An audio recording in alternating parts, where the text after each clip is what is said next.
ध्यान क्या है? ध्यान वह बल है जो हमें इस सब प्रकृति के प्रति हमारी दासता का प्रतिरोध करने का सामर्थ्य देता है। प्रकृति हमसे कह सकती है कि देखो वहाँ एक सुंदर वस्तु है, मैं नहीं देखता। अब वह कहती है कि ये गंध सुहावनी है, इसे सूंघो। मैं अपनी नाक से कहता हूँ इसे मत सूंघ, और नाक नहीं सूंघती। आंखों देखो मत। प्रकृति ऐसा जघन्य कार्य करती है कि मेरे एक बच्चे को मार डालती है और कहती है बदमाश, अब बैठ और रो। मैं कहता हूँ मुझे ना रोना है ना गिरना है, मैं उछल पड़ता हूँ, मुझे मुक्त होना ही चाहिए। कभी इसे करके देखो ध्यान में, एक क्षण के लिए तुम इस प्रकृति को बदल सकते हो। अब यदि तुम में ये शक्ति आ जाती है तो क्या वह स्वर्ग या मुक्ति नहीं होगी? यही ध्यान की शक्ति है। इसे कैसे प्राप्त किया जाए? दर्जनों विभिन्न रीतियों से। प्रत्येक स्वभाव का अपना मार्ग है, पर सामान्य सिद्धांत ये है कि मन को पकड़ो। मन एक झील के समान है और उसमें गिरने वाला हर पत्थर तरंगे उठाता है। ये तरंगे हमें देखने नहीं देती कि हम क्या हैं। झील के पानी में पूर्ण चंद्रमा का प्रतिबिंब पड़ता है और उसकी सतह इतनी आंदोलित है कि वह प्रतिबिंब हमें स्पष्ट रूप से दिखाई नहीं देता। इसे शांत होने दो। प्रकृति की तरंगे मत आंदोलित करो, शांत रहो, और तब कुछ समय बाद वह तुम्हें छोड़ देंगी। तब हम जान सकेंगे कि हम क्या हैं। ईश्वर पहले से है, पर मन बहुत चंचल है, सदा इंद्रियों के पीछे दौड़ता रहता है। तुम इंद्रियों को रोकते हो और फिर भी बार बार भ्रमित होते हो। अभी इसी क्षण मैं सोचता हूँ कि मैं ठीक हूँ और ईश्वर में ध्यान लगाऊंगा, तब 1 मिनट में मेरा मन लंदन पहुँच जाता है, और यदि मैं उसे वहाँ से खींचता हूँ तो वह न्यूयॉर्क चला जाता है और मेरे द्वारा वह अतीत में किए गए क्रियाकलापों के बारे में सोचने लगता है। इन तरंगों को ध्यान की शक्ति से रोकना है। परम आनंद का द्वार। ध्यान के द्वार से हम उस परम आनंद तक पहुँचते हैं। प्रार्थनाएं, अनुष्ठान और पूजा के अन्य रूप ध्यान की शिशुमाला मात्र हैं। तुम प्रार्थना करते हो कि तुम कुछ अर्पित करते हो। एक सिद्धांत था कि सभी बातों से मनुष्य का आध्यात्मिक बल बढ़ता है। कुछ विशेष शब्दों, पुष्पों, प्रतिमाओं, मंदिरों, ज्योतियों को घुमाने के समान अनुष्ठानों, आरतियों का उपयोग मन को उस अभिवृत्ति में लाता है, पर वह अभिवृत्ति तो सदा मनुष्य की आत्मा में ही है, कहीं बाहर नहीं है। लोग यह सब कर रहे हैं, पर वे जो अनजाने में कर रहे हैं उसे तुम जानबूझकर करो। यही ध्यान की शक्ति है। हम धीरे धीरे क्रम से अपने आप को प्रशिक्षित करना है। यह मजाक नहीं है। ये प्रश्न 1 दिन का या वर्षों का और हो सकता है कि जन्मों का ही नहीं। चिंता मत करो, अभ्यास जारी रहना चाहिए। इच्छा पूर्वक जानबूझकर अभ्यास जारी रखना चाहिए। इंच इंच करके हम आगे बढ़ेंगे। हम उस वास्तविक संपदाओं को अनुभव करने लगेंगे, प्राप्त करने लगेंगे जिसे हमसे कोई नहीं ले सकता। वह संपत्ति जिसे कोई मनुष्य नहीं छीन सकता, वह संपत्ति जिसे कोई नष्ट नहीं कर सकता, वह आनंद जिसे कोई दुख छू नहीं सकता। सत्य की खोज में जिस विद्या द्वारा ये अनुभव प्राप्त होते हैं उसका नाम है योग। धर्म के सत्यों का जब तक कोई अनुभव नहीं कर लेता तब तक धर्म की बात करना ही वृथा है। भगवान के नाम पर इतनी लड़ाई, दंगा और झगड़ा क्यों? भगवान के नाम पर जितना खून बहा है उतना और किसी के कारण से नहीं। ऐसा क्यों?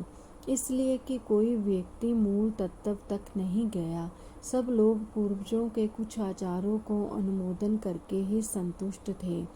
वे चाहते थे कि दूसरे भी वैसा ही करें। जिन्हें आत्मा की अनुभूति या ईश्वर साक्षात्कार ना हुआ हो, उन्हें ये कहने का क्या अधिकार है कि आत्मा या ईश्वर है? यदि ईश्वर हो तो उसका साक्षात्कार करना होगा। यदि आत्मा नामक कोई चीज़ हो तो उसकी अनुभूति करनी होगी, अन्यथा विश्वास ना करना ही भला। ढोंगी होने से स्पष्टवादी नास्तिक होना अच्छा है।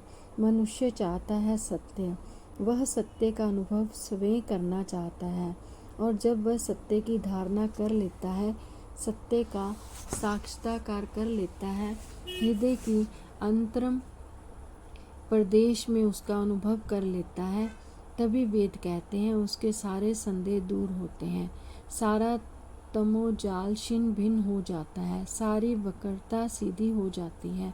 मन कितना अशांत है, मन को संयत करना कितना कठिन है। इसकी एक सुसंगत उपमा उन्मत्त वानर से दी गई है। एक वानर था, वह संभवतः चंचल था, जैसे कि वानर होते हैं, लेकिन उतना ही पर्याप्त ना था।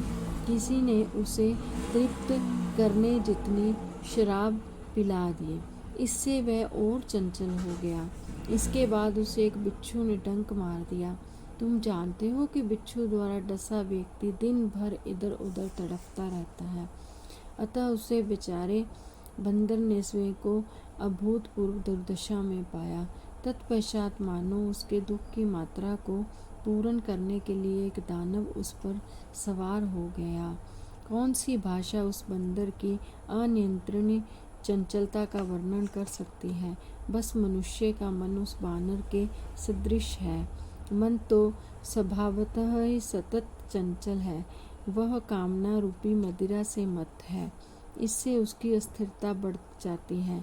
जब कामना आकर मन पर अधिकार कर लेती है, तब लोगों को सफल देखने पर ईर्ष्या रूपी बिच्छू उसे डंक मारता रहता है। उसके भी ऊपर जब अहंकार रूपी दानव उसके भीतर प्रवेश करता है, तब वह अपने आगे किसी को भी नहीं गिनता। ऐसी तो हमारे मन की अवस्था है।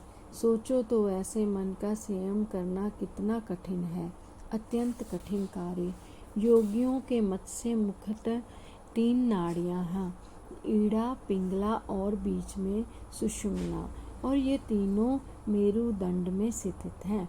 ईड़ा और पिंगला दाईं और बाईं नाड़ी तंतुओं के गुच्छ हैं, पर सुषुम्ना उनका गुच्छ नहीं है, वह पोली है। सुषुम्ना बंद रहती है और साधारण मनुष्य के लिए इसका कोई उपयोग नहीं होता। वह ईड़ा और पिंगला से भी अपना काम लिया करती है। इन्हीं नाड़ियों द्वारा संवेदना का प्रवाह लगातार आता जाता रहता है, और वे संपूर्ण शरीर में फैले हुए नाड़ीय सूत्रों द्वारा शरीर की पृथक पृथक इंद्रियों तक आदेश पहुंचाती रहती हैं। हमारे सामने बहुत बड़ा कार्य है, तथा इसमें सर्वप्रथम सबसे महत्व का काम है कि अपने शस्त्रों सुप्त संस्कारों पर नियंत्रण करना, जो अनैच्छिक सहज क्रियाओं में परिणत हो गए हैं।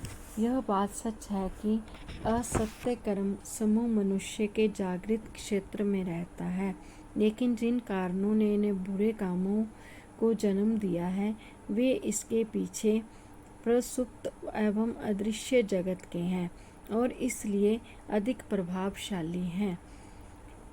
अचेतन को अपने अधिकार में लाना हमारे मन का पहला भाग है, और दूसरा है चेतन के परे जाना। यह स्पष्ट है कि कार्य अवश्य ही दोहरा है, एक तो विद्यमान, 2 सामान्य प्रवाहों ईड़ा और पिंगला के उचित नियमन द्वारा अवचेतन क्रिया पर नियंत्रण पाना, और दूसरा इसके साथ ही चेतन के परे चले जाना। योगी वही है जिसके दीर्घ काल तक स्वयं को एकाग्र करने का अभ्यास करके इस सत्य की उपलब्धि कर ली है।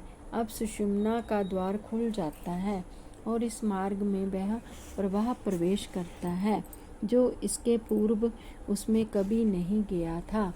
वह, जैसा कि अलंकारिक भाषा में कहा है कि धीरे धीरे विभिन्न कमल चक्रों में से होता हुआ कमल दलों को खिलाता हुआ अंत में मस्तिष्क तक पहुंच जाता है। तब योगी को अपने सत्य स्वरूप का ज्ञान हो जाता है। यह जान लेता है कि वह स्वयं परमेश्वर ही है। ध्यान का परिवेश। तुम में से जिनको सुविधा हो वे साधना के लिए यदि एक स्वतंत्र कमरा रख सके तो बहुत ही अच्छा हो। इस कमरे को सोने के काम में ना लाओ, इसे पवित्र रखो। बिना स्नान किए शरीर मन को बिना शुद्ध किए इस कमरे में प्रवेश ना करो। इस कमरे में सदा पुष्प और हृदय को नंद देने वाले चित्र रखो। योगी के लिए ऐसा परिवेश अति उत्तम है। सुबह शाम वहाँ धूप, चंदन, पूरन आदि जलाओ। उस कमरे में किसी का प्रकार का क्रोध, कला, अपवित्र चिंतन ना किया जाए।